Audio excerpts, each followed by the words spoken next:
Hello everyone, आज हम discuss करने जा रहे हैं लीड कोड डेली क्वेश्चन का question number 2579, count total number of coloured cells. एक मीडियम लेवल का क्वेश्चन है। क्वेश्चन का डिस्क्रिप्शन पढ़ लेते हैं। There exist an infinitely large two dimensional grid of uncoloured unit cell.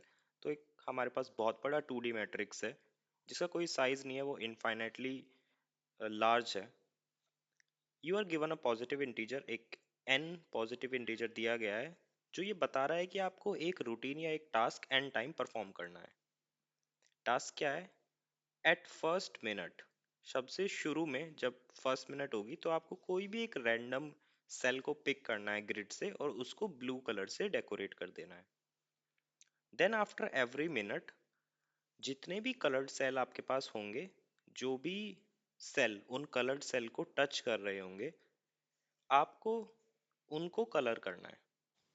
एक पिक्टोरियल रिप्रेजेंटेशन भी दिया गया है कि अगर n की वैल्यू 3 है तो फर्स्ट मिनट में क्या होगा, सेकंड में क्या होगा, थर्ड में क्या होगा। तो फर्स्ट मिनट में कोई भी एक रैंडम सेल को पिक करा गया, सेकंड मिनट में उसके सराउंडिंग जितने भी चार सेल्स थे उनको कलर कर दिया गया। तो यहाँ से हमें एक ऑब्जर्वेशन ये मिलती है कि हमारे जो नेबर्स होंगे उसमें डायगोनल नेबर्स को काउंट नहीं करा जा रहा है, सिंपल चार नेबर्स को काउंट करा जा रहा है। देन n इक्वल्स टू 3 में उन चार नेबर्स के अगेंस्ट जितने भी चार नेबर्स थे उन सबको कलर कर दिया गया। इसी तरह हमें लास्ट में रिटर्न करना है कि आफ्टर n मिनट्स कितने कलर्ड सेल हैं हमारे पास, उनका काउंट रिटर्न करना है। कंस्ट्रेंट देख लेते हैं। जो मिनट्स की वैल्यू है वो एट मैक्स 10⁵ तक होगी, मतलब आपको 10⁵ तक ये ऑपरेशन या ये रूटीन को परफॉर्म करना है और उसके बाद आप काउंट रिटर्न करेंगे। तो कुछ ऑब्जर्वेशन जो हमने इस क्वेश्चन से निकाली है उसको नोट डाउन करा गया है, उनको देख लेते हैं। पहली ऑब्जर्वेशन तो n का वर्स्ट केस वैल्यू ही है। सेकंड, आप अगर आई थिंक ग्राफ एल्गोरिथम्स आपको आते होंगे तो आप ये देख सकते हैं कि जो बेसिक पैटर्न वहां पर दिख रहा था वो एक सिंपल बीएफएस अप्रोच को बताता है, ब्रेथ फर्स्ट सर्च, जिसमें क्या होता है, आप सबसे पहले एक सेल को पिक करते हैं, उसको प्रोसेस करते हैं। प्रोसेस का मतलब होता है उसके सारे नेबर्स को अगेन क्यू में ऐड करते हैं, देन क्यू से एक वैल्यू को पॉप करते हैं, फिर उसके सारे नेबर्स को प्रोसेस करते हैं और साथ में ये भी मेंटेन रखते हैं कि कितने सेल्स आपने प्रोसेस कर लिए हैं, विजिटेड या किसी भी एक सेट के रूप में आप उन सेल्स को स्टोर करके भी रखते हैं ताकि आप सेम सेल को बार बार प्रोसेस ना करें। तो ये क्लासिकल बीएफएस प्रॉब्लम है, बट क्या हम यहाँ पर वो बीएफएस यूज कर सकते हैं, देख लेते हैं। तो जब n की वैल्यू 1 होगी, मतलब फर्स्ट मिनट में आपके पास एक सेल होगा, सेकंड में आपके पास कुछ सेल ऐड होंगे जैसे हमारे क्वेश्चन में भी दिखाया गया था, जो हमारा एग्जाम्पल था। n जब 2 हुआ था तो हमारे 5 सेल्स ऐड हुए थे। देन सिमिलरली 10⁵ तो आपके 10⁵ तो आइट्रेशन है, हर एक आइट्रेशन में कुछ सेल्स ऐड हो रहे हैं। तो वर्स्ट केस अगर मैं सिनेरियो देखूं तो आपके पास जो मैंने नंबर निकाला है, क्योंकि मैं ये क्वेश्चन को बीएफएस से कर चुका हूं और उसमें मुझे टाइम लिमिट एक्सीड मिला है, तो जो 10⁻7 जो आपकी वैल्यू है उस पे जो काउंट आने वाला है सेल्स का वो 10⁻11 समथिंग आएगा। अभी जो सेल काउंट बता रहा है ये बताता है कि कितने सेल्स आपके क्यू में पुश होंगे और कितने पॉप होंगे। तो similarly 10⁻11 push and pop operation आप अपने क्यू से कर रहे होंगे जब आप बीएफएस यूज कर रहे होंगे। जो हमारा नॉर्मल डीएसए मैट्रिक्स होते हैं या कोई भी ऑनलाइन जज प्लेटफॉर्म आपको मैट्रिक देता है, वो बताते हैं कि आपको 1 सेकेंड में एट मैक्स 10⁻9 ऑपरेशंस परफॉर्म कर सकते हो, बट यहाँ पर 10⁻11 ऑपरेशन परफॉर्म करना हमारी मजबूरी है। इसलिए ये क्वेश्चन अगर आप बीएफएस से ट्राई करोगे तो वो आपको टाइम लिमिट एक्सीड देगा, हालांकि ये क्लासिकल बीएफएस प्रॉब्लम ही है। तो चलिए सेकंड थॉट ऑफ ऑब्जर्वेशन, क्योंकि हम बीएफएस से इस क्वेश्चन को नहीं कर सकते हैं, तो सेकंड थॉट ऑफ ऑब्जर्वेशन क्या बोलता है, हम पैटर्न्स फाइंड आउट करते हैं जो पैटर्न्स हमें दिख रहे हैं। तो फॉर n = 3 मैंने एक पिक्चर बनाई है जो कि आपके क्वेश्चन में ही दी गई थी। तो अगर आप बिल्कुल रफ एक चीज नोट डाउन करें तो ये है कि जो आपका फर्स्ट हाफ है और जो आपका सेकंड हाफ है वो आइडेंटिकल है। आइडेंटिकल इन द केस कि बस वो मिरर इमेज है एक दूसरे की। सिमेट्रिकल भी बोल सकते हैं, मिरर इमेज भी बोल सकते हैं। और ये जो आपका मिडिल पार्ट है, ये अगर आप इसको हटा लो तो इसके जो ऊपर नीचे के पार्ट हैं वो सिमिलर है।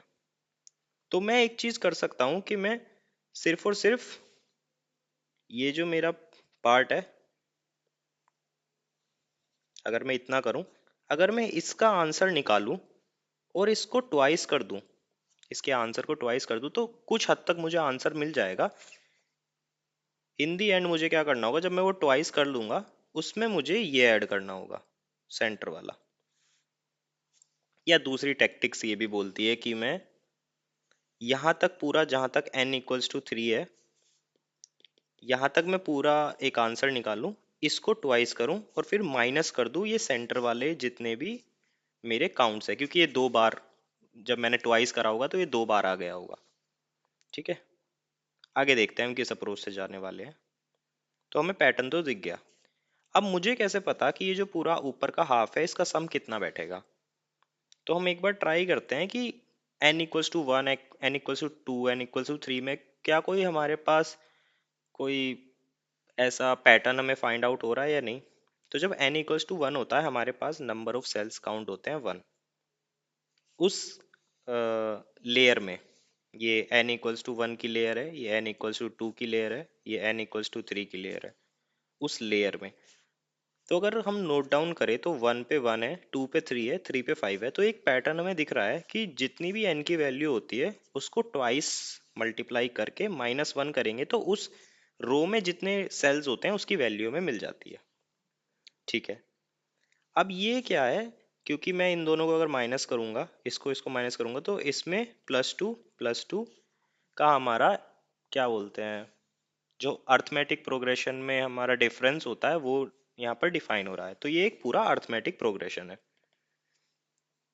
अब अर्थमेटिक प्रोग्रेशन का बहुत ही सिंपल फॉर्मूला होता है। आपके पास अगर n वैल्यू का एक अर्थमेटिक प्रोग्रेशन है, आपको फर्स्ट वैल्यू पता है, आपको लास्ट वैल्यू पता है, तो आपको पूरे जो प्रोग्रेशन का सम है उसके लिए एक सिंपल फॉर्मूला होता है n divide by 2, first value plus last value. तो हमारी फर्स्ट वैल्यू तो ऑब्वियसली 1 होगी, लास्ट वैल्यू 2n-1 होगी, n हमारे टोटल कितने हमारे पास वैल्यूज है उनका, और n/2 स्टैंडर्ड जो फॉर्मूला है।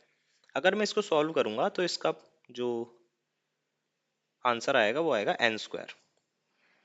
तो मुझे ये पता लग गया कि मेरे जो यहाँ तक पूरा ये है, इसका जो काउंट है वो है n²। अगर मैं इसको ट्वाइस से मल्टीप्लाई करूं तो सिमिलरली जो नीचे काउंट होगा इतना, उसका भी n² होगा ऑब्वियसली। तो मैंने इसको 2 से मल्टीप्लाई करा तो ट्वाइस ऑफ n²। बट जब हमने मल्टीप्लाई करा तो ये जो मिडिल वाली लेयर थी ये 2 बार ऐड हो गई। तो सिंपली हमें लास्ट में माइनस कर देनी है जो लास्ट लेयर थी, जो हमने यहाँ देखा भी था लास्ट n की वैल्यू पे कितने सेल्स होंगे। तो ये हमारा एक फाइनल फॉर्मूला बन के आता है, जो कि काफी सिंपल फॉर्मूला है। ऑफ 1 में आपको आंसर भी रिटर्न कर देगा। तो इस क्वेश्चन में सिर्फ यही था, मीडियम लेवल का क्वेश्चन टैग दिया गया है, बट मोर और लेस आपको एक पैटर्न फाइंड आउट करना है। आपको अर्थमेटिक प्रोग्रेशन की जानकारी होनी चाहिए, सम कैसे निकालते हैं अर्थमेटिक प्रोग्रेशन पे वो पता होना चाहिए। उसके बाद इस फॉर्मूले को आप ड्राइव कर सकते हैं और सिंपली आंसर रिटर्न कर सकते हैं। तो चलिए इसी लॉजिक को पाइथन में कोड कर लेते हैं। ड्राइव करा था उसी को पाइथन में कोड करके अपने कोड को सबमिट करके देख लेते हैं। बट उससे पहले जो मैंने आपको बताया था कि आप नॉर्मली BFS का यूज़ करोगे तो आपको टाइम लिमिट एक्सीड एरर आएगा, तो उसी को एक बार लाइव देख भी लेते हैं। तो BFS में जो मैंने बताया था कि एक क्यू होती है, एक विजिटेड सेट होता है, ताकि हमें पता लगे कितने सेल्स हम विजिट कर चुके हैं। क्वेश्चन में लिखा था आप आर्बिट्री किसी भी सेल से स्टार्ट कर सकते हैं, तो लेट्स से ओरिजिन से स्टार्ट करते हैं, 0 और 0 से। ये आपका काउंट है कितने सेल्स आप यूज कर चुके हो। और ये टर्मिनेशन कंडीशन है कि जब तक आपकी क्यू एम्प्टी ना हो जाए या आपके मिनट्स खत्म ना हो जाए। और ये जो पूरा एक लूप है ये आपके हर मिनट में जितने भी सेल्स रेड होते हैं उनको क्यू में पुश करता है। सबसे पहले वो पॉप करेगा, तो n इक्वल्स टू 1 में मैं फर्स्ट एलिमेंट पॉप करूंगा, आंसर को +1 करूंगा क्योंकि ये एलिमेंट अब क्यू से बाहर जा चुका है, तो ये प्रोसेस हो चुका है और ये मेरे आंसर का अब हिस्सा है। और जितने भी उसके सेल के चारों नेबर्स हैं उन चारों नेबर्स को हम प्रोसेस करके ऐड करेंगे, बट उससे पहले एक बार चेक कर लेंगे कि ये नया सेल जो ऐड हो रहा है ये ऑलरेडी विजिट तो नहीं हो गया। अगर नहीं, देन हम क्यू में ऐड करेंगे और अपने ये जो मिनट है, क्योंकि ये मिनट खत्म हो चुकी है, अब हम नेक्स्ट मिनट पे जाने वाले हैं, तो एन में से माइनस कर देंगे और लास्ट में आंसर को रिटर्न कर देंगे। तो एक बार इनपुट टेस्ट केस रन कर लेते हैं ताकि हमें ये पता लगे कि ये लॉजिक ठीक लिखा हुआ है। तो हमारे इनपुट टेस्ट केस चल रहे हैं। अब हम सिस्टम टेस्ट केस जब रन करेंगे तो मोस्ट प्रोबेबली क्या उसमें टाइम लिमिट एक्सीड आएगा ही आएगा।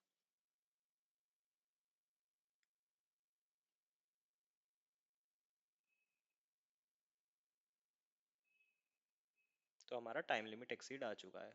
अब हम अपना जो फॉर्मूला हमने ड्राइव करा था डायरेक्टली उसको यूज कर सकते हैं। फॉर्मूला था twice of N square minus twice of N minus one. Input test cases को रन कर लेते हैं। तो हमारा फॉर्मूला वर्क कर रहा है। सिस्टम टेस्ट केसेस को भी रन कर लेते हैं। तो हमारे सिस्टम टेस्ट केसेस भी रन कर रहे हैं और काफ़ी फास्ट है कोड, 0 ms दिखा रहा है, हालांकि इतना होता नहीं है, बट क्योंकि सिंपल एक ही लाइन थी तो इतना फास्ट होना ही था।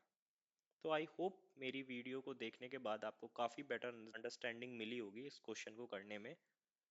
देखने में वन लाइनर सॉल्यूशन है, बट जो इसके पीछे का पूरा लॉजिक है, अगर आप उसको समझ पाते हैं तो काफ़ी अच्छा रहेगा। मिलते हैं किसी और वीडियो में, किसी और ट्यूटोरियल में, तब तक के लिए बाय बाय।